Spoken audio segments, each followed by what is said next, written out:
Buff Nation Squad. Yes, sir. Coming to you from a virtual studio. It is Labor Day, and we're working overtime, Scotty. We're laboring, brother. Facts. We are laboring. And I ain't tripping at all because, it's a new week. You know what I'm saying? It feels like it's been a minute since we've been able to talk to the people and hear from the people. And, it's time. It's not exactly time to turn the page to week 2 just yet. We'll get there. But there's still, we've had a couple days to digest what we saw on Friday. And it's a good time to talk about it with you, my boy. How you feeling, bro? I know you went back to the curb this weekend. How was that? I needed it. I needed it after Friday night. I needed to watch some other football to, clear the mind, have maybe a Coors Light or two, but it was chill. It was nice. Always one of my favorite weekends of the year when college football gets started and we kind of have them just dominate Thursday through Monday. I mean, we got a game tonight too. A big one. A big game tonight, for real. I'm going to be tuning into that one from the jump. Yeah, I mean, not a great weekend for the Big 12. We can get into that a little bit if you want. But, yeah, let's kind of final takeaways for Colorado, Georgia Tech. I hope RK is doing well. Have not heard from him since Friday. Jokes, though. He's doing all right. He's just busy today. He'll be back tomorrow to kind of talk with you guys and everything. But let's just kind of dig into it. I mean, both sides of the ball, just kind of where you stand, level of concern. We'll start with the offense, though. Obviously, a lot of thoughts on Pat, his play calling, how Kaidon played, Micah and the run game as well. Just what's really your biggest takeaway, I guess, now 3 days removed? So the title, the headline of the show is what we learned about Coach Prime's Colorado Buffaloes and their loss to Georgia Tech. And for me, the biggest thing I learned in week 1 is that Pat Shurmur is who I thought he was. And we're going to talk a lot about him today, but I want to start off by giving him some credit because he deserves at least a little bit, right? They probably ran more pre-snap motion and shifts on Friday than probably any game last year. And that's something we talked about a lot this offseason. They ran pre-snap motion or shift on 4 of the first 5 plays of the game. So he deserves credit from that. And that was kind of evident throughout the game. They used it quite a bit.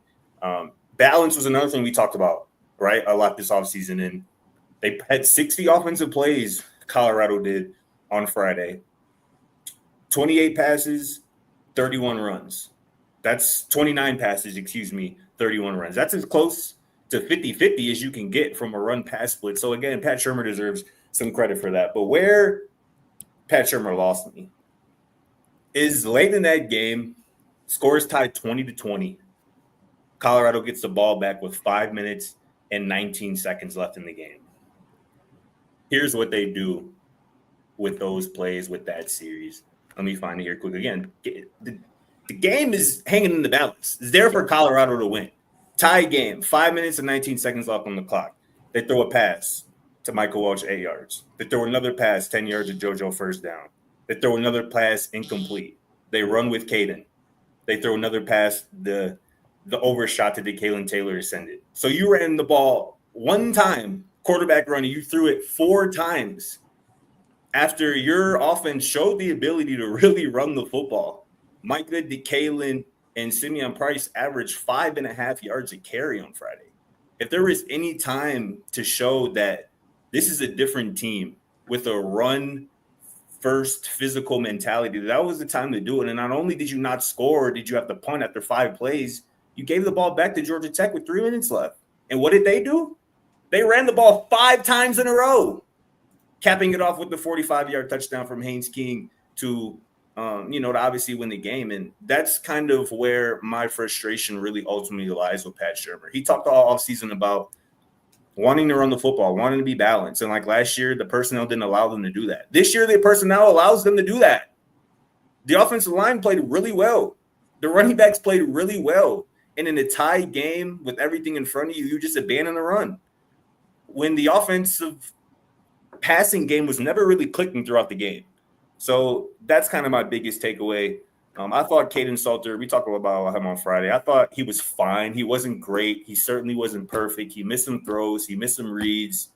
But, again, I felt like Pat Shurmur could have really taken this game in his own hands from a play calling perspective, lean on the run, and this game might have been a little bit different. Yeah, I'm kind of at the same spot with you. Honestly, my thoughts really haven't changed about the game that Pat Shurmur called.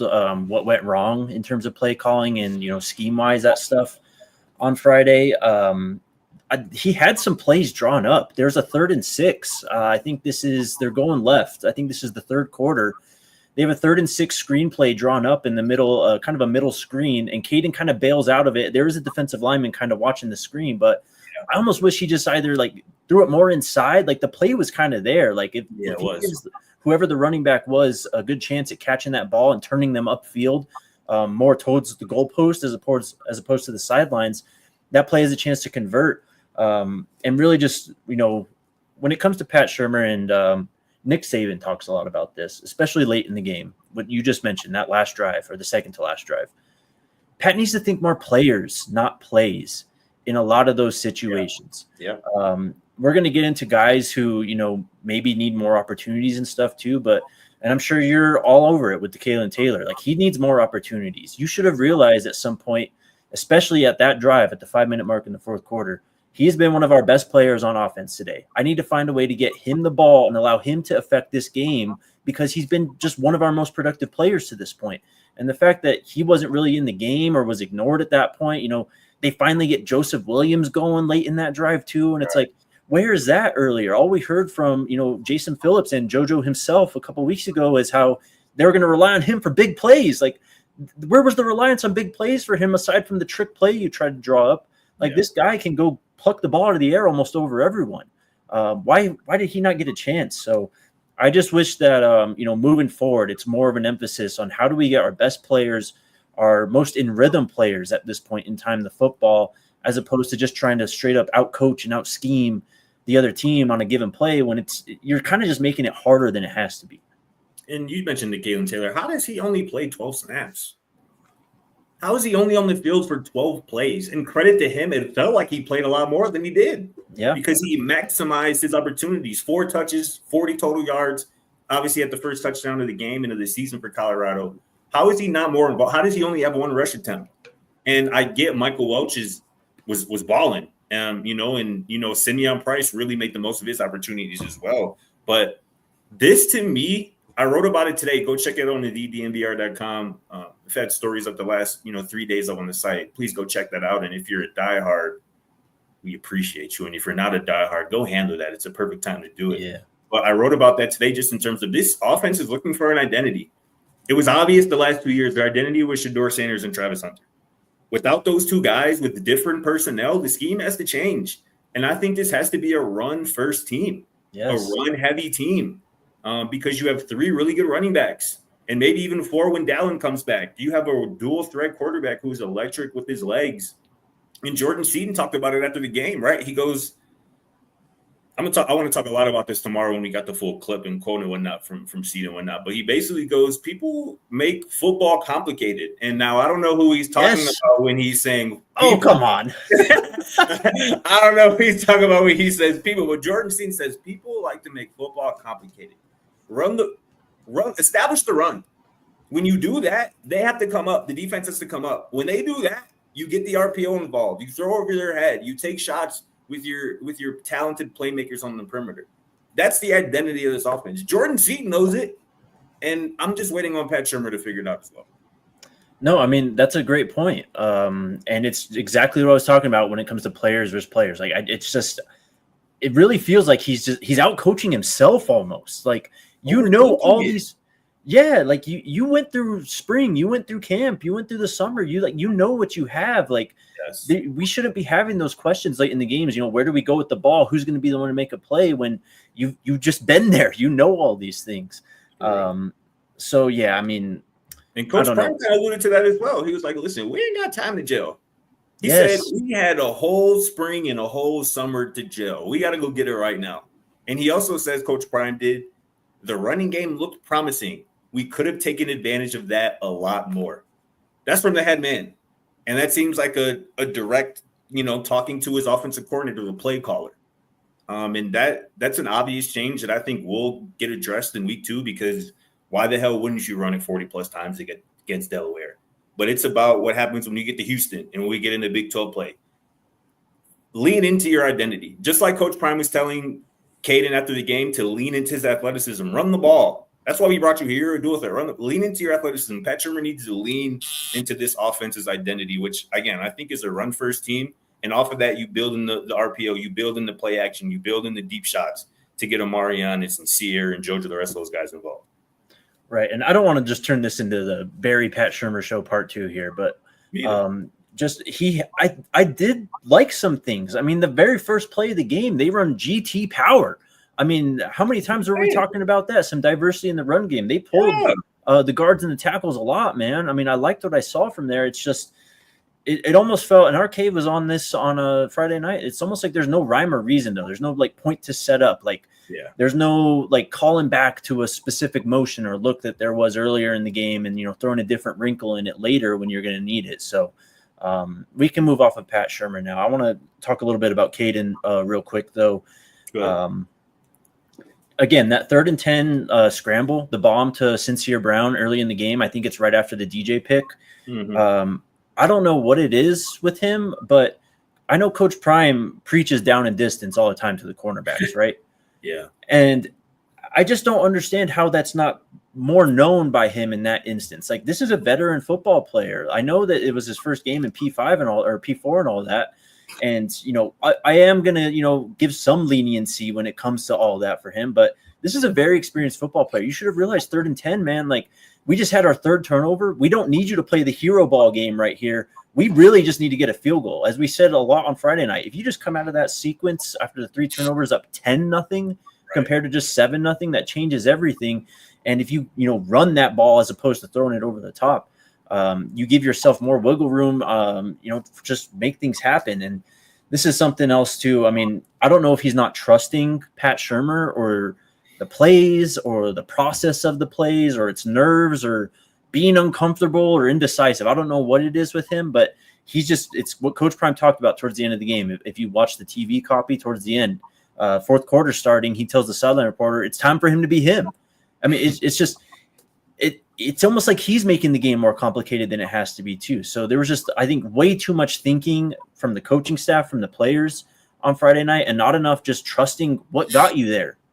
Yeah, I agree with you, bro. I mean, like I said earlier, Kaidon certainly wasn't perfect. He left a lot of plays and a lot of yardage out there on that football field, both in the pass game, in the run game as well. There were a couple of times when he actually did take off where if he just makes one cut inside or one cut off a block outside, he could have been, 50-plus yards down the field.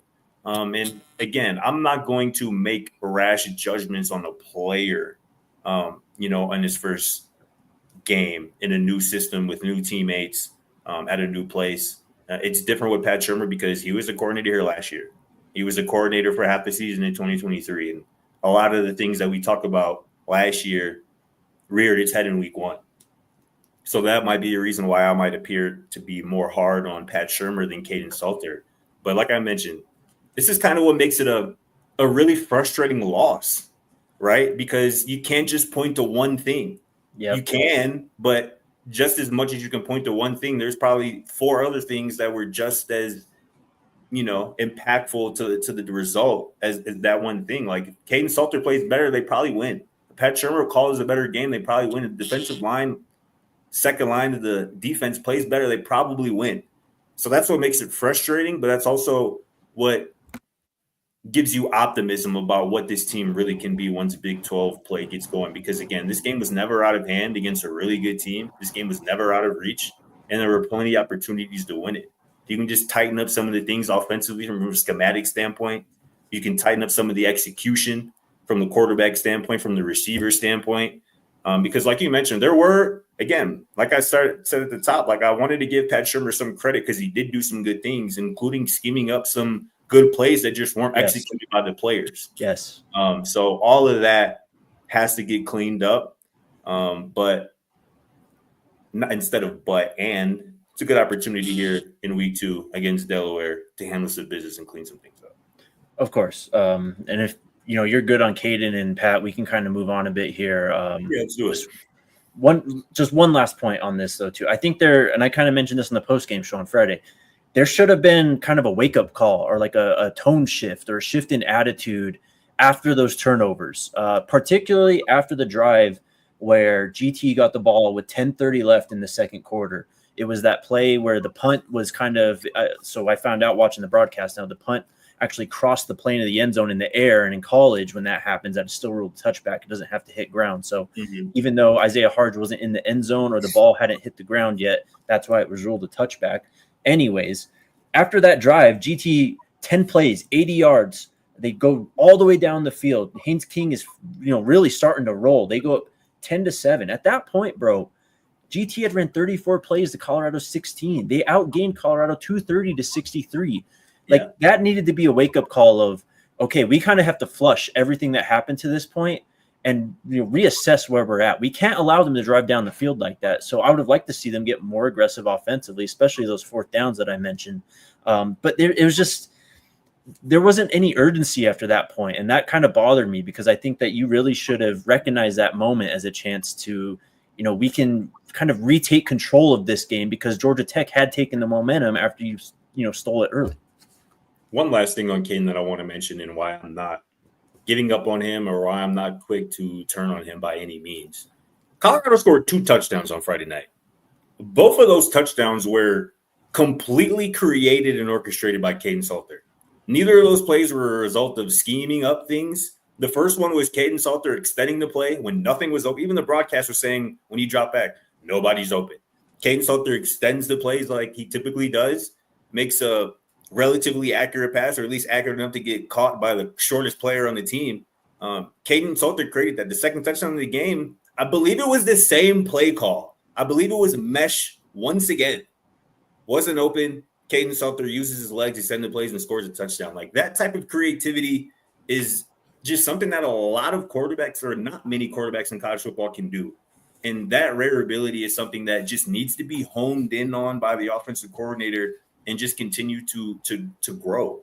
Because I see it with Kaidon. I see the arm talent. I see the ability to use his legs and extend plays. And when the play breaks down, I mean, he makes somebody touch earth. Yeah. On Friday. That was my favorite plays of the game. And he gets knocked out of bounds. They get the flag on the late hit. He's given the too small sign. Like, Kaidon got swag and he can play. And so I'm certainly not giving up on him or turning to him by any means. He has to play better. The coordinator has to coach better. The players around him have to play better. But this is a situation that I'm just excited to see how he and this offense bounce back from Friday's performance. Sure. Before we get to defense, I guess just some positive notes, more positive notes, offensive side, just things to kind of look back on. As you mentioned, offensive line and Michael Welsh looked really damn good. Yeah, it has to be an emphasis to feed that guy moving forward. I mean, he ends the game with only 11 carries. He averaged 5.8 yards per touch. He's got to have at least 15 carries a game. And if he's rolling like he was in that first drive in the third quarter when they had that fourth down, and they opted to take the delay of game and punt instead, you just got to feed the man. He got you to that point. You got to be able to trust him. You got to put the ball in his hands, or at least speed option. Put the defense in a bind on fourth down, man. Don't just run. They ran like stick or something on another like late third down. It's like, I kind of get why you would want to do that, but like, where's the thought process there? Like that hasn't been Colorado's game to that point at all. So, shout out to Michael Welsh, shout out to Simeon, shout out to Kalen. All three of those guys need the ball more. Kaidon needs to run the ball more as well. Agreed. Defense?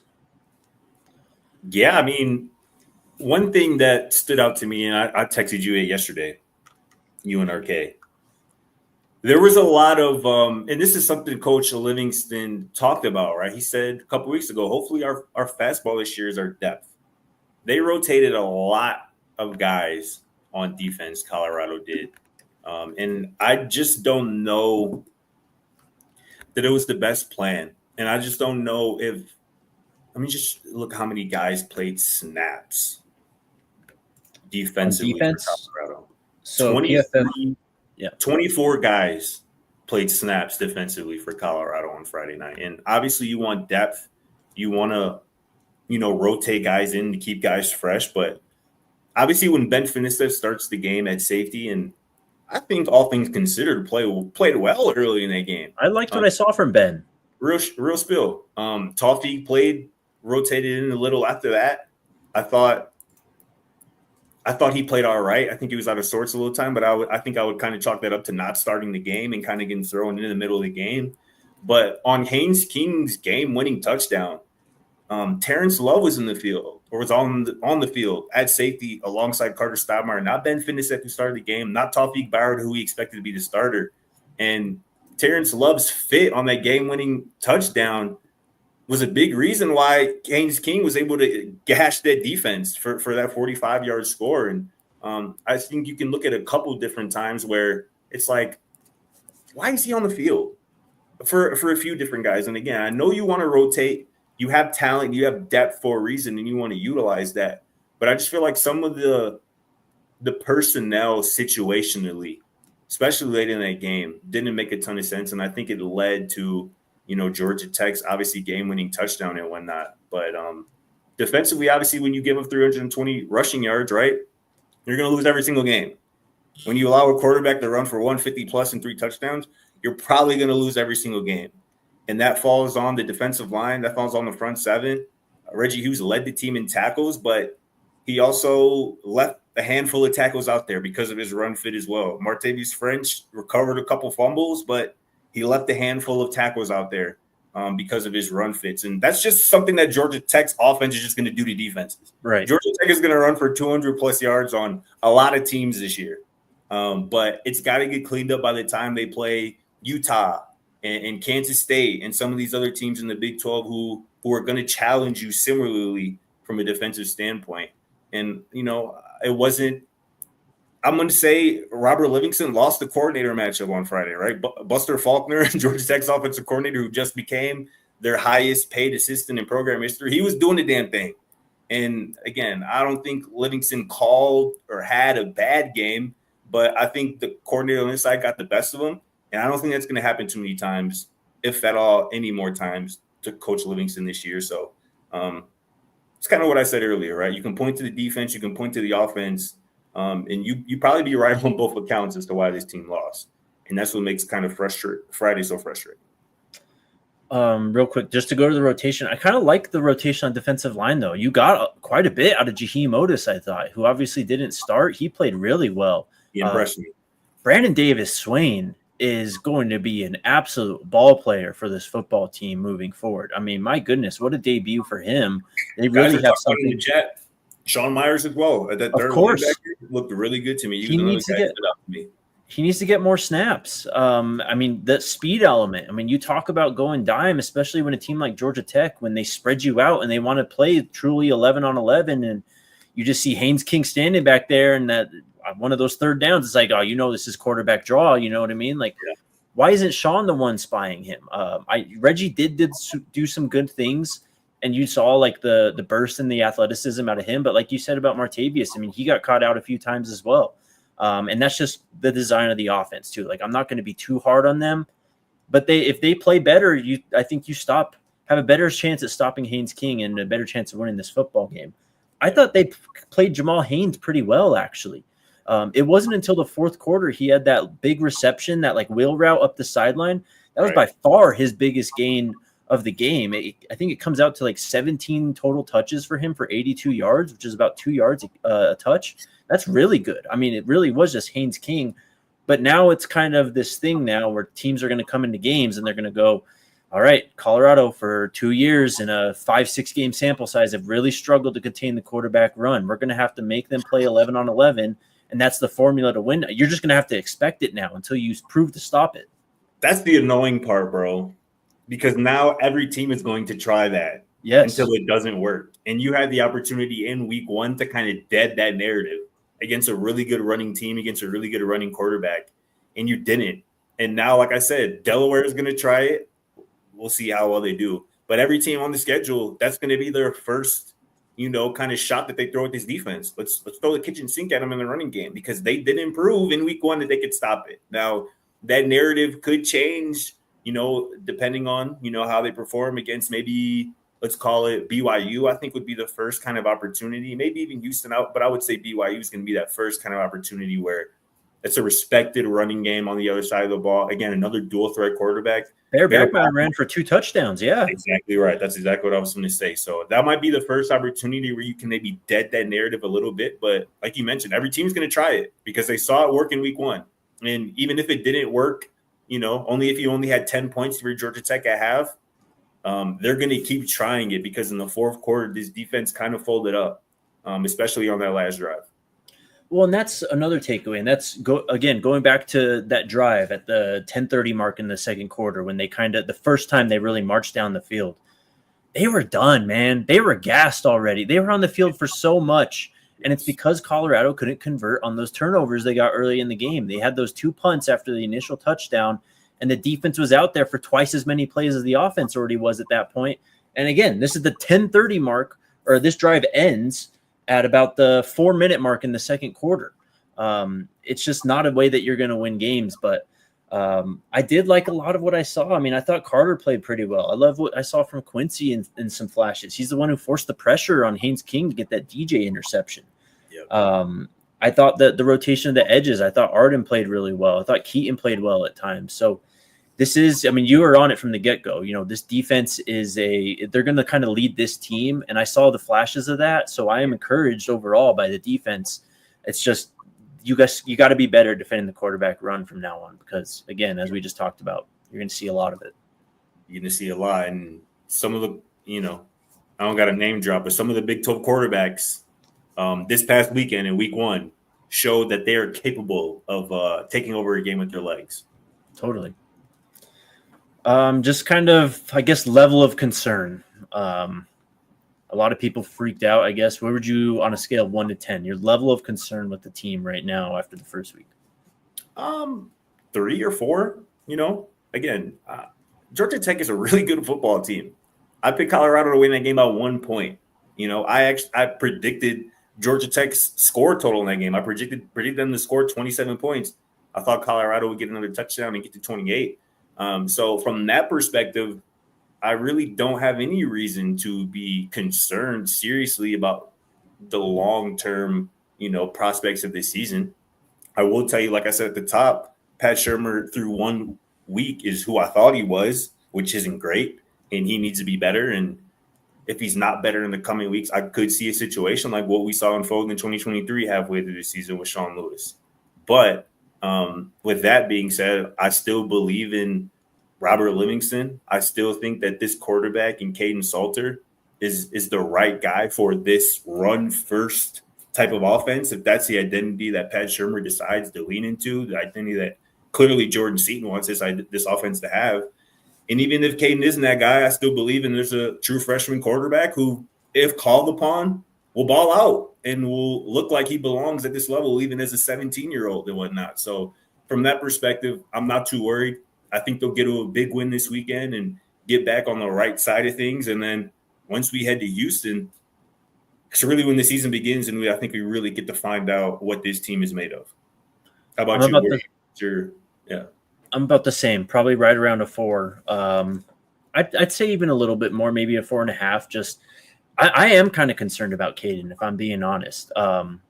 You are going to have some chances, obviously coming up this weekend against Delaware. You'll get Houston and Wyoming to kind of, that ramp up to get that taste out of your mouth from what just happened on Friday. But I expected more out of a guy with that much experience, if I'm being honest. I wasn't a big fan of the quote that he had after the game about it.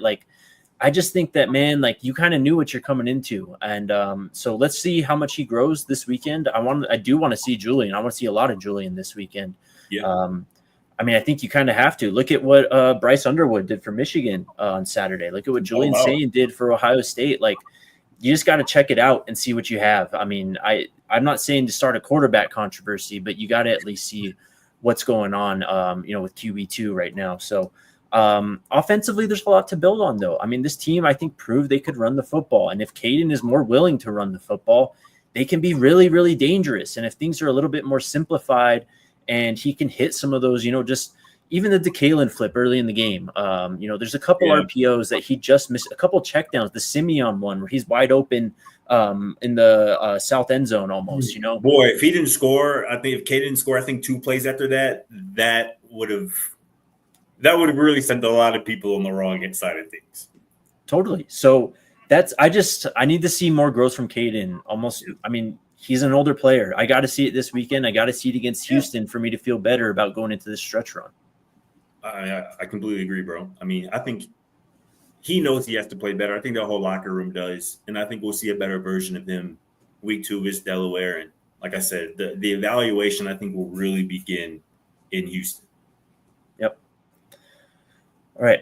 We'll kind of wrap it there. We'll get to some super chats and a couple questions if you want. But yeah, man, shout out to everyone who came out on Friday to the tailgate. Shout out to Toyota. Shout out to Breck Brew for helping us make that happen. Be there all season. So we'll see somebody on Friday. We'll do it again on Saturday, right? Or Saturday. Yep, exactly. Yep, let's go. And then, yeah, just become a diehard, man. Scotty's been grinding ever since the game ended. You know, we're going to have you covered this week with written coverage as well as the show and all the other video content we do. And consider becoming a supporter if that's more up your alley. You get all those emotes and get to prove that you're a diehard in the chat. All right, Alyssa, what do we got?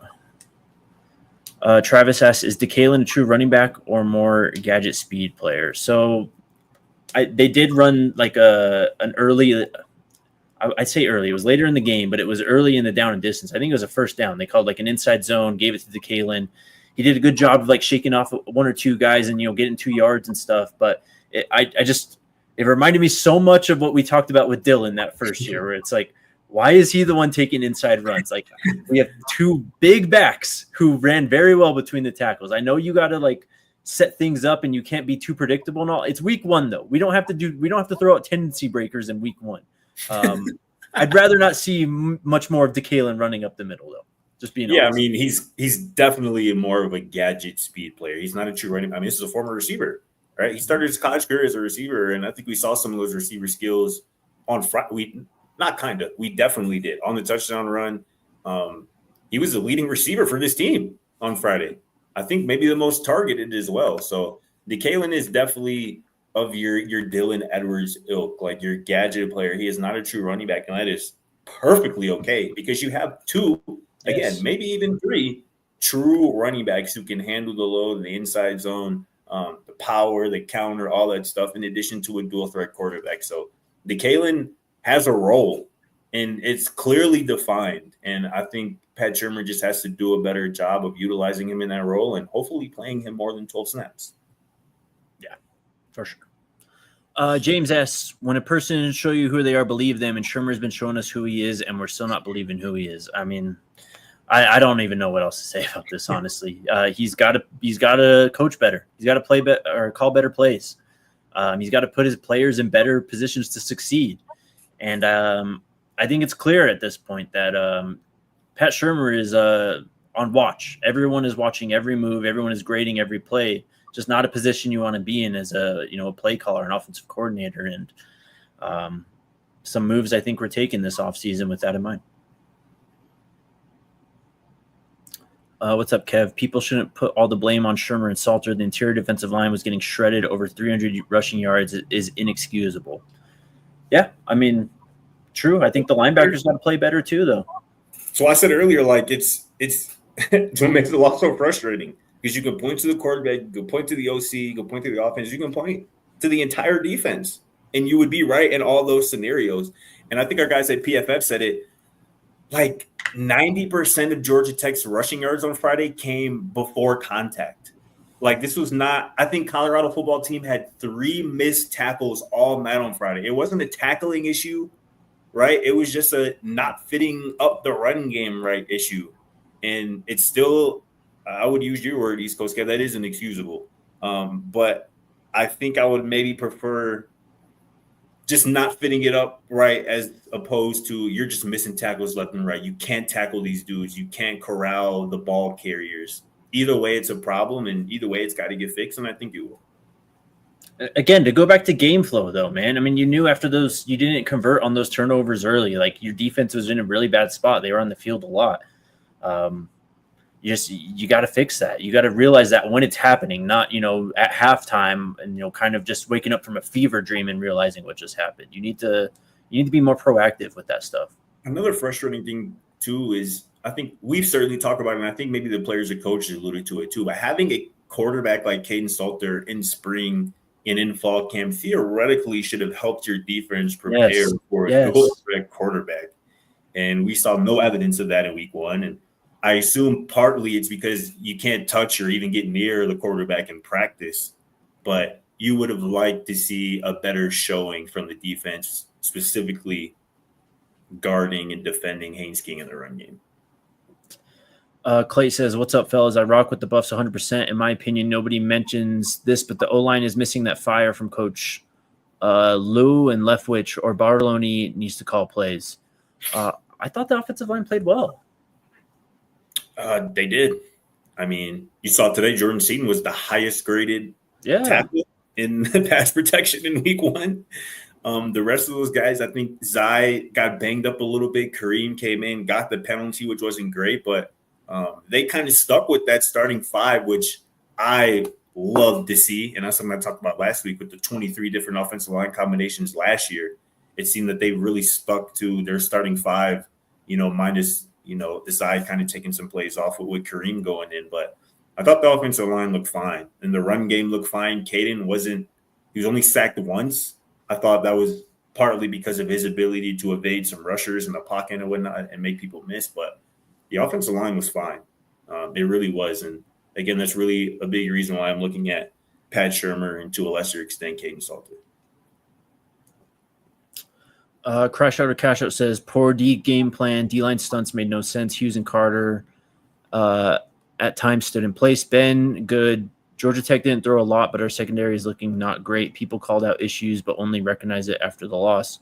I mean, this is the only game we have to talk about. I don't know what else you want from us. But I want to just say, Buffs News Weekly is in the chat talking about Colorado's offensive line grades on PFF, and I looked at those, and they aren't great, but they also say that Jordan Seaton, I believe, was the lowest graded, offensive lineman on this team in week one. And it's like, I give some credence to PFF grades. Don't get me wrong, I do.